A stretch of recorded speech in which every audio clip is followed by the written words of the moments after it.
वंदे मातरम। नमस्कार। जय श्री राम। खबर ऐसी आई है जिसके कारण से चिंतित होना स्वाभाविक है।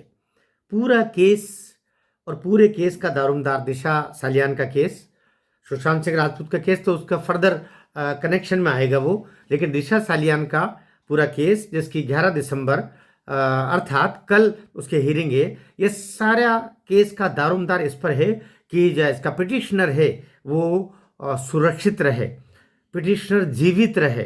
लेकिन जो जानकारियां हैं वो चिंता करने वाली है। अभी की सूचना ये है कि कल निश्चित रूप से बहस भी होगी और सरकारी पक्ष की तरफ से जवाब आ गया है। जो वो चाहते थे कुछ संशोधन करना रिजॉइंडर में सामने वाले पक्ष की तरफ से, अर्थात महाराष्ट्र सरकार का विधि विभाग की तरफ से, वो भी दिशा सालियान के एडवोकेट्स के द्वारा अर्थात नीलेश ओझा जी की टीम के द्वारा कर दिया गया है। किसी को हटाना और किसी को रखने का तो सवाल था ही नहीं, क्योंकि जो तय है वो तो पहली पिटिशन में ही है कि सतीश सालियान जी के पिटिशन में कि मेरी बेटी की हत्या और उसके साथ में दुराचार हुआ है, और इस नाते इसको करने वाला उद्धव ठाकरे का लड़का, जो उस समय वहाँ का कैबिनेट मंत्री था महाराष्ट्र सरकार का, आदित्य ठाकरे, उसने किया है। उसको गिरफ्तार किया जाए, उसका इंट्रोगेशन हो, उसका नार्को टेस्ट हो, और साथ ही उसके साथ जुड़े हुए जितने भी अन्य अपराधी हैं, अन्य जो दुराचारी हैं, जिन्होंने मेरी बेटी के साथ संगठित होकर के वो दुराचार किया है, और बाद में इस सारे हत्या को उन्होंने एक तरीके से दुर्घटना में तब्दील करने के लिए उनके ऊपर भी दबाव डाला, उनके परिवार पर दबाव डाला, और साथ ही पूरा, चूंकि सरकार उसकी स्वयं की थी, वो खुद कैबिनेट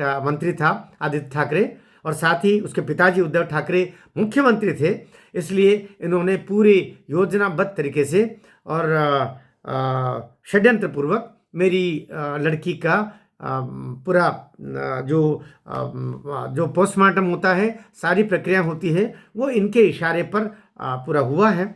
और नकली तरीके से पोस्टमार्टम किसका किया, पोस्टमार्टम किसका दिखाया, रिपोर्ट किसकी है, रिपोर्ट किसकी दिखाई, शरीर जो उसके जो आखिर में मिला वो इंटैक्ट शरीर मिला, जिसका बिल्कुल कुछ भी उसका नुकसान नहीं हुआ था शरीर का। अगर 14वीं मंजिल से कोई नीचे गिरता तो मांस के टुकड़े टुकड़े अलग हो जाते, लेकिन वो शरीर यथावत था। ये सारा जो फर्जीवाड़ा, क्योंकि ये सारा पाप करने के बाद में, उसके दुराचार करने के बाद में उसकी हत्या करके और उसको ला करके और बहुत दूर जा करके एक स्थान पर रखा गया। जब 14वीं मंजिल से कोई गिरता है तो कितनी दूरी पर गिरता है, क्या स्थिति रहती है, वो सारा झुटला करके और फर्जी तरीके से वहाँ पर सारी रिपोर्ट बनवाई गई। क्योंकि सैया भय कोतवाल डर काहे का, पुलिस भी उद्धव ठाकरे के इशारे पर चल रही थी, आदित्य ठाकरे के इशारे पर चल रही थी, पूरी पुलिस बिकी हुई पुलिस थी। और यही कारण है कि कई सारे अन्य तरीके से भी जांच के योजना बनी, तो उनको बिहार के पुलिस आई, उनको अरेस्ट कर लिया एयरपोर्ट पर ही। क्या नहीं किया उस समय, तो सबको लेकर के और एक आवेदन अभी जो लगाया है, वो आवेदन उसी के तहत अब ये 25 मार्च से आज 10 दिसंबर हो गया और 11 दिसंबर को उसके हियरिंग होना है। तो अभी महाराष्ट्र पुलिस की तरफ से या कि महाराष्ट्र पुलिस का जो कहना है वो महाराष्ट्र के विधि विभाग की तरफ से आया है। मेरी जानकारी के हिसाब से अब वरिष्ठ अधिकारियों के संज्ञान में भी ये पूरा प्रकरण हो करके और विधि के वरिष्ठ अधिकारियों के द्वारा जवाब रखा गया है। ऐसी जानकारियां हम तक पहुंची हैं। और जो महत्वपूर्ण बात है, जो चिंतनीय बात है, जिसके वीडियो के आरंभ में मैंने आपसे कहा था, वो चिंताजनक बात है कि पिटिशनर का सुरक्षित रहना आवश्यक होता है। अगर पिटिशनर है या कि आवेदक है, इस केस में सतीश सालियान ने ही आवेदन किया।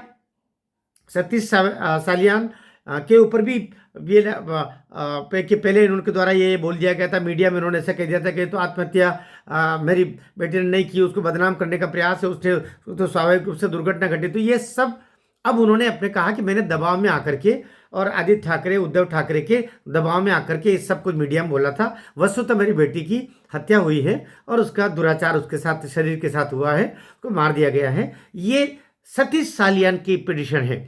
और उसके एडवोकेट्स के रूप में नीलेश ओझा है, बाकी 40-50 एडवोकेट्स की टीम में, और कई सारे अच्छे लोग हैं जो पुलिस विभाग के भी कई सारे लोग हैं जो पर्दे के पीछे इसमें सहयोग कर रहे हैं, कई ब्यूरोक्रेट्स भी इसमें सहयोग कर रहे हैं और थोड़ी कमज़ोर कड़ी के रूप में जा रहे हैं। तो महाराष्ट्र सरकार के जो मुख्यमंत्री हैं देवेंद्र फडणवीस जी के ऊपर उंगलियां उठ रही है कि विधि विभाग को जितना अच्छे से कार्य करना चाहिए क्यों नहीं कर रहे हैं। तो ये इनके ऊपर आरोप लग रहे हैं और मैं देवेंद्र फडणवीस जी से भी कहता हूँ इस पाप में शामिल मत होना, पूरा परिवार नष्ट हो जाएगा। नहीं तो याद रखना, जो भी कहते हैं ना, पापी को साथ देने वाला भी पापी होता है। इसलिए आप एक संघ के स्वयंसेवक हैं और नागपुर आप पर बहुत भरोसा करता है, मत करना ऐसा काम। आदित्य और इनके हाथ का पानी पीना भी पाप के बराबर है। देवेंद्र फडणवीस जी, आपने अगर आदित्य ठाकरे और उद्धव ठाकरे के हाथ का छुआ पानी भी पी लिया तो भी पाप के भागीदार बन जाओगे। ये इतने दुष्ट और दुराचारी लोग हैं और ये प्रामाणिक है। इसीलिए इनसे दूरी रखना, इनसे एक साथ कमरे में बैठ के और बातें करना, इनको बीजेपी के साथ जोड़ने के लिए अप्रत्यक्ष कहीं उनके पक्षकारी करना गलत है। मत करना ऐसा काम, राजनीति छोड़ देना देवेंद्र फडणवीस जी। लेकिन उद्धव ठाकरे, आदित्य ठाकरे के साथ देने के सोचना तक मत।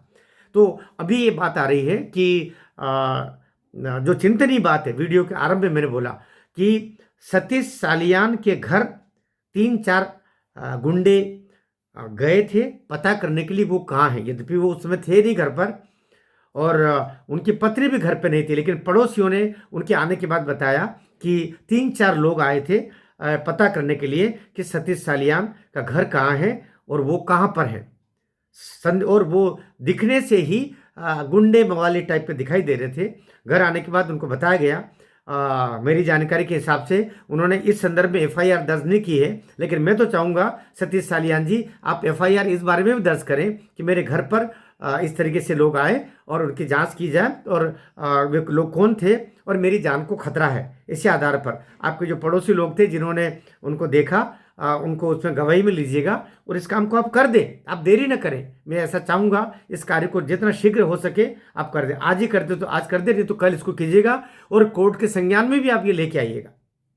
और मैं नीलेश ओझा जी से भी कहूँगा कि कोर्ट के संज्ञान में ये जो अप्रत्यक्ष सतीश सालियान को के लिए जो धमकियां और मारने के प्रयास करने के षड्यंत्र हो रहे हैं, ये भी कोर्ट के संज्ञान में लाया जाए तो कम से कम हमारा पक्ष सही रूप में वहाँ पर पहुँचेगा। आपको ये वीडियो मैं एक जिम्मेदारी देता हूँ, मैं किसी भी वीडियो में किसी भी अपने कहन में ये नहीं कहता हूँ कि इतना पैसा मुझे डालिए। जो लोग करते हैं वो उनका तरीका होगा, मुझे पैसा नहीं चाहिए। मैं राष्ट्र की सेवा कर रहा हूँ, अपने सनातन धर्म की सेवा कर रहा हूँ, सच्चाई के पक्ष में खड़ा हूँ और जो गलत नरेशन समाज में चला न जाए इसके लिए पहरेदारी करता हूँ, लड़ता हूँ, जान जोखिम में डालता हूँ, सत्य निकाल के लाता हूँ और अपने तरीके से मेरे पास जो संसाधन है वही मैं करता हूँ। मेरे पास वो कोई स्टूडियो और बहुत सारा तामझाम ऐसा कुछ नहीं है, लेकिन मैं विधि का विद्यार्थी हूँ, कानून का। बस जितना बन पड़ता है मैं समाज के लिए, देश के लिए करता रहता हूँ, करता रहूँगा। लेकिन आपसे एक प्रार्थना जरूर करूँगा, इस वीडियो को आप खूब शेयर करें। देवेंद्र फडणवीस जी, अमित शाह जी, मोदी जी, इन तक मेरा वीडियो पहुँचे ये चिंता आप करें, तो जिससे उनका और सामान्य लोग जो हमारे सुशांत सिंह और दिशा के चाहने वाले हैं, उनके साथ न्याय चाहने वाले हैं, उनका एक आत्मबल भी उनको मिले, इसलिए उन तक ये मोबाइल पहुँचे, ऐसा मैं आपसे आग्रह करता हूँ। भारत माता की जय।